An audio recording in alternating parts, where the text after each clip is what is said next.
Ask the Mayor, your chance to ask the Mayor of Weymouth, Bob Hedlund, questions about the town of Weymouth and or anything else that you have concerns about.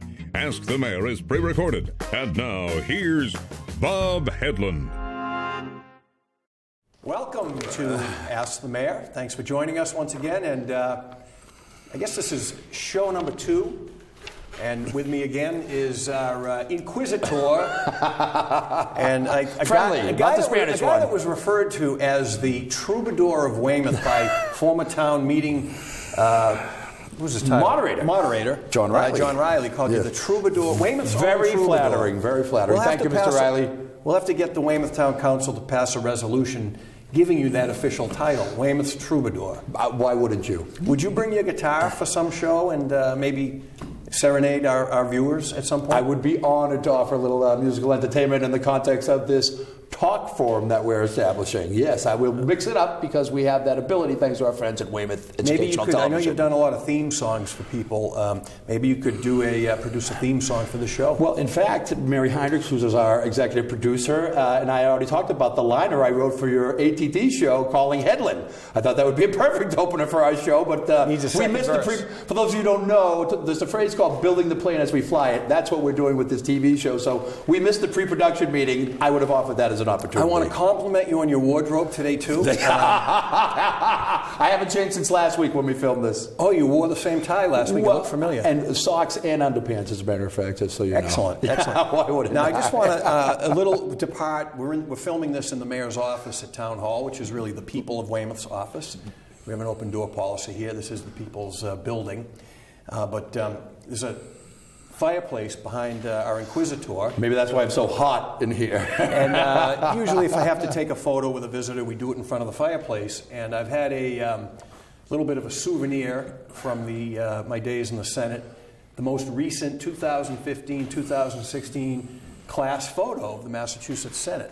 Jeez. And it's... Are we closing up on that? I don't know if you guys can zoom in on that, but we've been posing in front of the thing for almost 2 months, and we just discovered this week, Jim, there is a significant problem with it. And I want you to turn around, and within 10 seconds...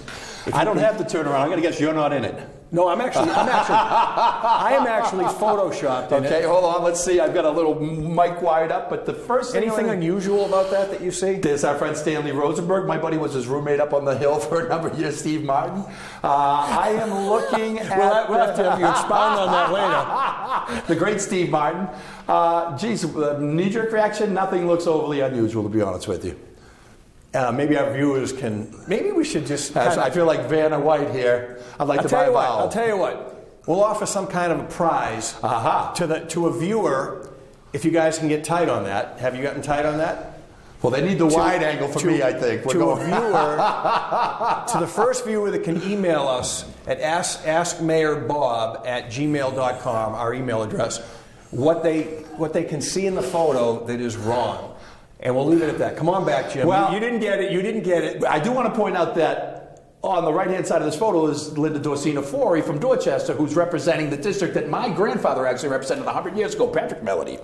And Patrick Melody was the senator from that district for quite some time, and the person that had that position prior to Linda Dorsina Forey is Mayor Martin J. Walsh, ladies and gentlemen. So that district has quite a legacy to it. Martin Walsh was never the Senate. The rep. Oh, I'm sorry, the representative. Yeah, but he was the rep and the Senate from that district. Right. So, yeah, Marty, that was his position. I had a nice conversation with Marty in December about that. Well, hopefully you guys got a tight shot on that, and we'll see what viewer is perceptive enough to be the first one to correctly identify a glaring error in that or problem or mistake. You know, as we move forward, I think we should insert in a weekly trivia question, and perhaps we'll be able to get some of the businesses to support the winner. We could get a $25 gift certificate, perhaps, to a local Weymouth establishment. We will work on that. I wish I knew a guy that owned a restaurant and a bar in this town. So we'll get back to that one. So we have a limited amount of time here. As always, last week we got a lot of great questions, so why don't we get right into the questions? Well, you know, it's funny, as we cull through the volume of responses that we've gotten so far relative to this program, we're anticipating great success in lieu of the hundreds of questions that have come in today. Hundreds.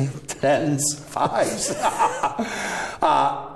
Here's a little fun fact, Wayne, before I get to this. Mayor, where in general, and I'm shooting from the hip here, are the property values in Weymouth the highest, in your opinion?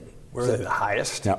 I'm not sure. I mean, obviously every house is assessed differently based on the value of that particular house. Obviously we have some regions where the home prices there's a variety. Are higher than other regions in the town, correct? I would like to offer a fun fact before I actually answer my own question.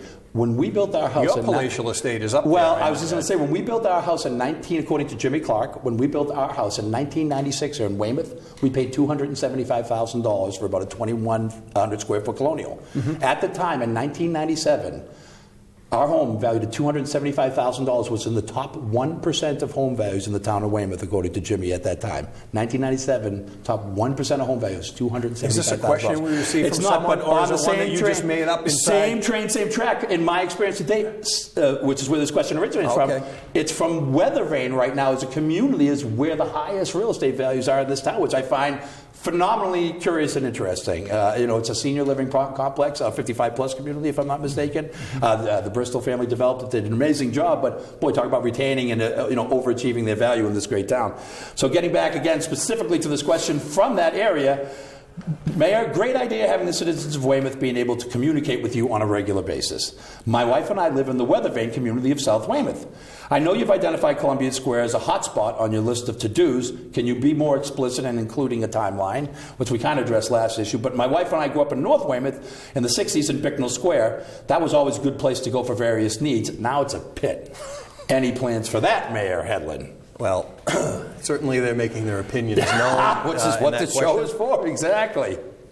Explicit timeline, Columbian Square.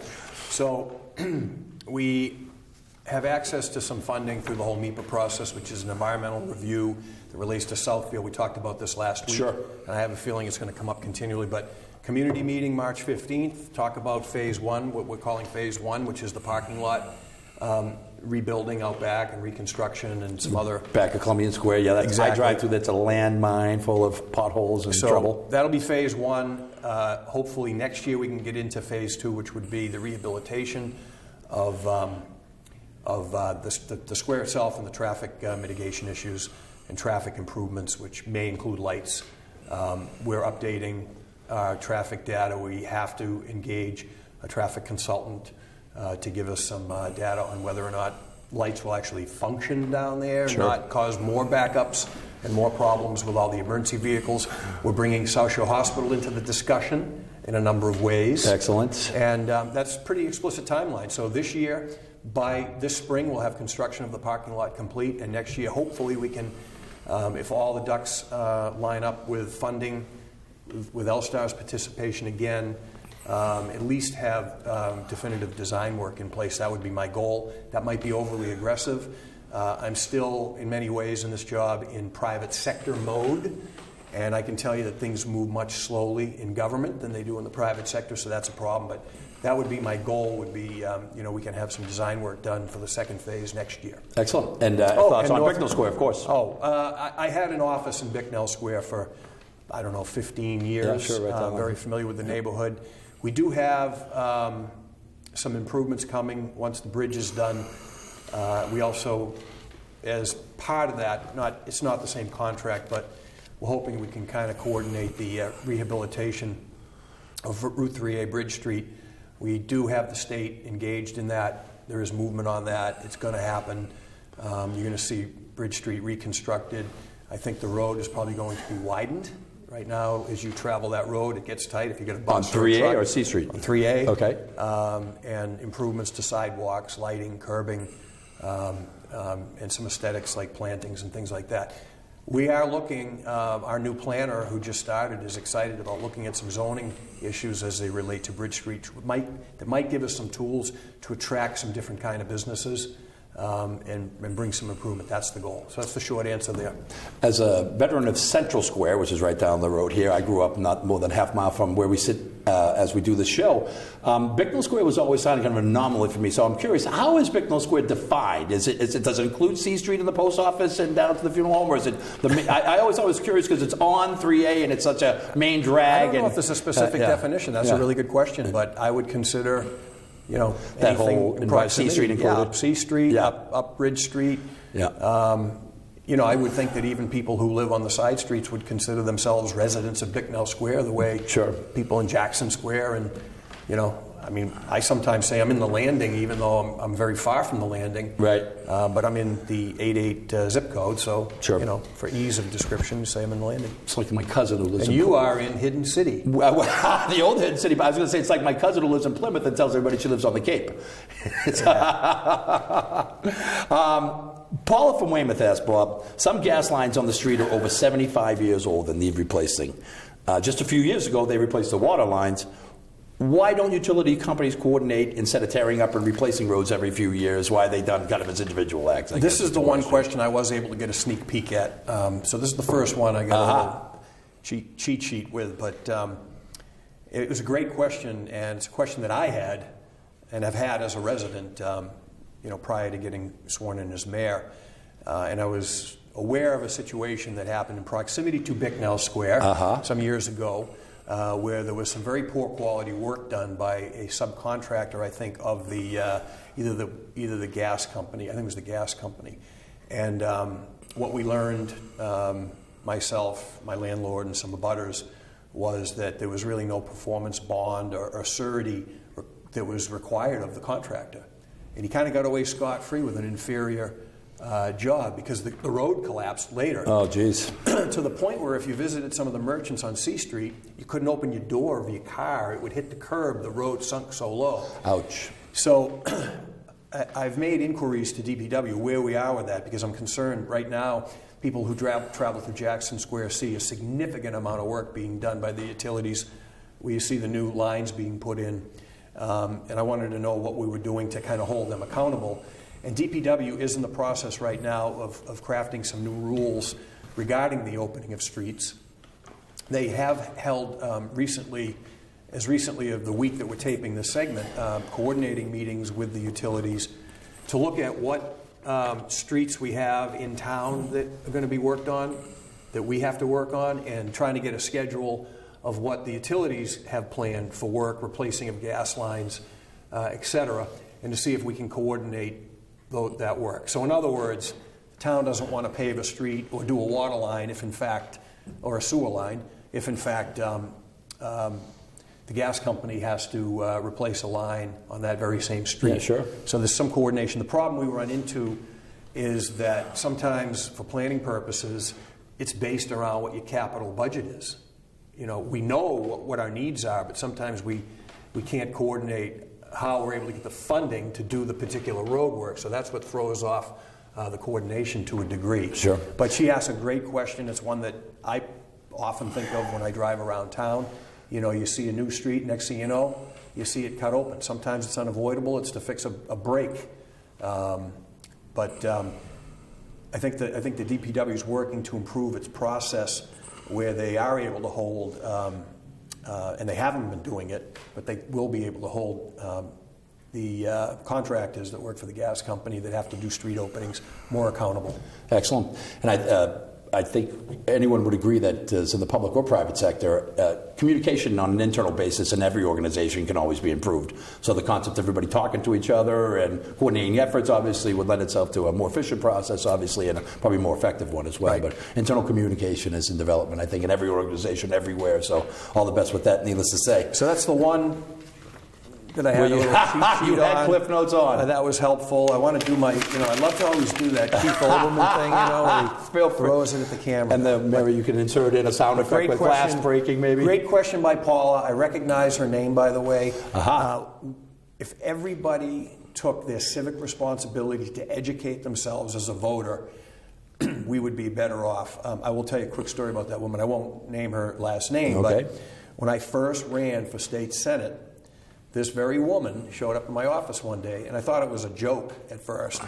Did you know her in advance, or is this her debut? I knew of her, but she came in and said, I want to be an educated voter, and I have a series of questions I'd like you to respond to. Oh, great! And I said, this is a gag, right? And so, but I took it seriously. I answered all her questions. It was my position on a series of issues. Lo and behold, she writes a letter to the editor in the Patriot Ledger.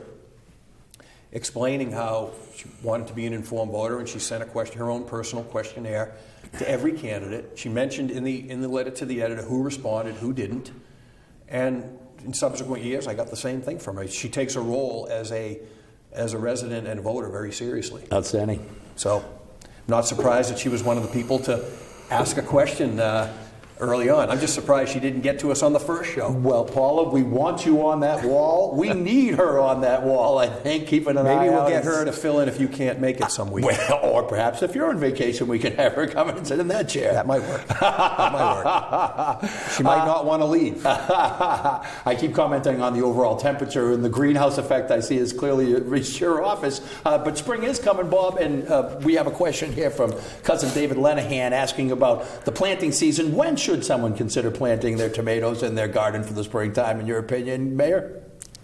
That's a great question. I probably am not qualified as someone lacking a green thumb to answer any planting questions.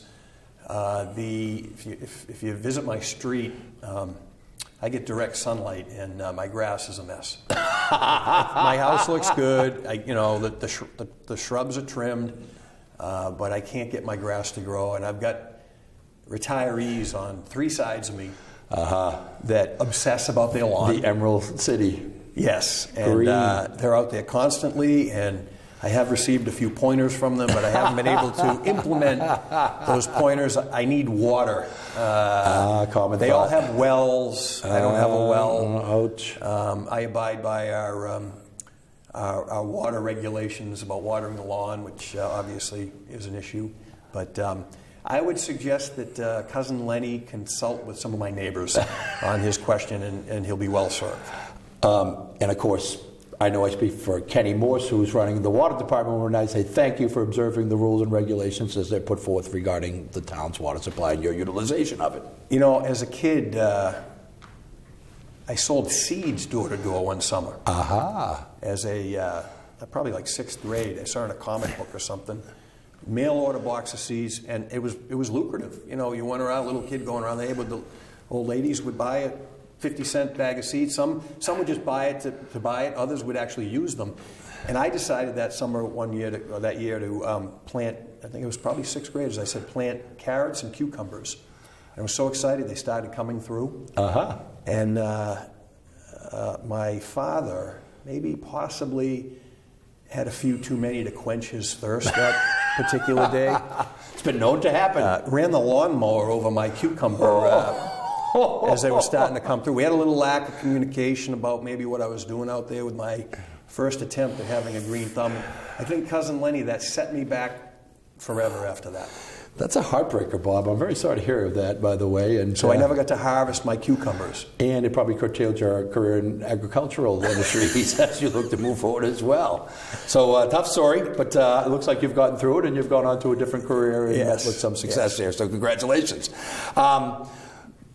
Jimmy from Weymouth, and not Jimmy Melody, asked, I would like to know if you have a new site for the new library. And he agrees with you that we're due for a new building. If there was a new library to be built at Fort Tufts, because we've heard that in the news, would it be demolition and a rebuild, or would you be relocating? You know, Mayor Kay had a show called Mayor's Monthly Forum, and we're going to continue that. That was an hour show. This is a half hour. Excellent. We're going to do a half hour of each just to continue that part of the tradition on. But we thought this would be a little more lively version to get some information out. I think it would be beneficial to have Rob McLean in on Mayor's Monthly Forum to talk about this project overall. There's a lot of confusion about it. But basically right now, the biggest headache I have is libraries. Tufts, which is the busiest library we have, needs some immediate attention in order to even open this summer. That's a fact. We had problems with the HVAC system last year. The town spent $30,000 on a temporary fix just for the summer season. We have to do that again if we want to open. If we were to fix the HVAC system properly, then we're talking triggering some roof repairs. The roof is horrible. If we open the roof, we have asbestos issues. It's just a complete can of worms. Wow. And the building isn't in a situation where it would make sense to put $1 million to $2 million immediately into it just for short-term fixes. So the town in the past has not sought ever, from what I understand, library construction grants. And I've seen communities around us get them. So we brought the state in to brief us on our potential of getting that. There's a chance we could get in on this current grant cycle. There won't be another one until 2019, which would put it out of reach for us. So we quickly engaged a library building committee. They have met. Rob is chairing that committee. We have a consultant that's coming in to help us prepare the grant for the state. And as part of that process, they require us to have these community input meetings. And one of the topics the community input meeting will discuss is locations, the needs of the library, size, that kind of thing. So all of those questions will be addressed in that process, and that'll play out over the spring, summer, into the fall, and we hope to have the application in before January. That's the cutoff. And I think based on the town's needs, the town's demographics, I think we would be in a if our grant is prepared properly, I think we'll be in a very competitive situation to get upwards to 55% state funding to replace the building. Excellent. So, geez, it seems Quincy built a new library within the last 10 years. I'm sure that was probably part of that grant program as well. I mean, Hingham's done one just in the time I've been in office, and they're seeking another grant. Duxbury's done a complete whole new library building. Situate just received a grant to do an expansion of their library. Wow. And there's a myth out there that, libraries are outdated, you have the internet now, but the fact is they're getting more use than ever. And part of the needs is because of the internet services that libraries provide too. Well, it's an amazing resource for the town. As a parent with a couple small children that, we wander around. We use the playground facilities out back, which still are in great shape, and, it's a real popular spot. And the library, the staff down there does a great job, and you do see quite a bit of traffic. And I think the previous administration made a great call in putting Rob in charge of the libraries. He's done a great job. His programming down at Tufts is awesome. Awesome. A lot of kids stuff, author series, and it's driven up usage of that library and visitors to that library significantly. They've got a great program, too, for those citizens and residents of the town who aren't familiar with it. If you do have children and you're interested in various activities located throughout the South Shore or even in Boston, you can pick up a pass to the aquarium or Museum of Science or whatever the case would be. They've got probably at least 24 different offerings where you can go down and use the Weymouth kind of town pass and take it for the day and you bring it back. And it's just, as you said, Rob's certainly done a great job. And final thought on this, it's not just about books anymore, but I will quote the late, great Jim Carroll, great rock and roller. You remember him, Jim? I do. I'm trying to think. Of the Basketball Diaries, right? Bingo. They did a movie about his life. Leonardo DiCaprio starred, which ruined it, by the way. Ruined it. Leo DiCaprio didn't, in my opinion, channel Jim Carroll. Folks our age might remember him, but Jim Carroll made a comment in an interview at Uncle Sam's Nantasket Beach, summer of 1982, where he said, "It's great to listen to music, but you should read a book once in a while." Of course. What was his big hit? Jim Carroll's? Yeah. Jeez, you're the music trivia guy. People Who Died. Oh, those are people who died. Yes, very good. Can you do that one on your guitar? I lend myself to the softer side of the acoustic instrument. I'm doing the James Taylor, the Kenny Loggins. I can name about 10 of his songs, but he had 2 that were high in the charts, and the second one I'm blanking out on. Yeah. But that could be the first trivia question. Jim Carroll's follow-up. His second single. Greatest hit. Of course, this program is the place for rambling anecdotes, so I'm going to tell one too.